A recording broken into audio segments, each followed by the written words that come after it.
بسم اللہ الرحمن الرحیم۔ السلام علیکم ورحمۃ اللہ وبرکاتہ۔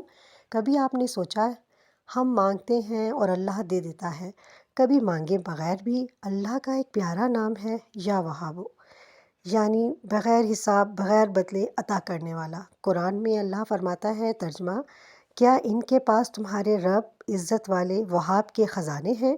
سورۃ الصاد آیت نمبر 9۔ یعنی خزانے اللہ کے پاس ہیں اور وہ رب وہاب ہے۔ نبی صلی اللہ علیہ وآلہ وسلم کی دعا سنیے: اللہم اغفر لی وارحمنی واہدنی وعافینی ورزقنی۔ مسلم۔ رزق مانگتے وقت بھی نبی صلی اللہ علیہ وسلم اللہ کے عطا کرنے پر یقین رکھتے تھے۔ جب رزق میں تنگی ہو، جب دروازے بند نظر آئیں، جب محنت کے باوجود کچھ نہ ملے، تو پکارے یا وہابو، یا وہابو، یا وہابو، کیونکہ اللہ دیتا ہے تو حساب کے بغیر دیتا ہے۔ قرآن کہتا ہے، ان اللہ یرزق من یشاء بغیر حساب۔ سورۃ البقرہ آیت نمبر 212۔ آج دل سے کہیے، یا اللہ تو وہاب ہے، مجھے بھی اپنے خزانے سے عطا فرما۔ یقین رکھیے، میرا پیارا وہاب، میرا اللہ کبھی خالی ہاتھ نہیں لوٹاتا۔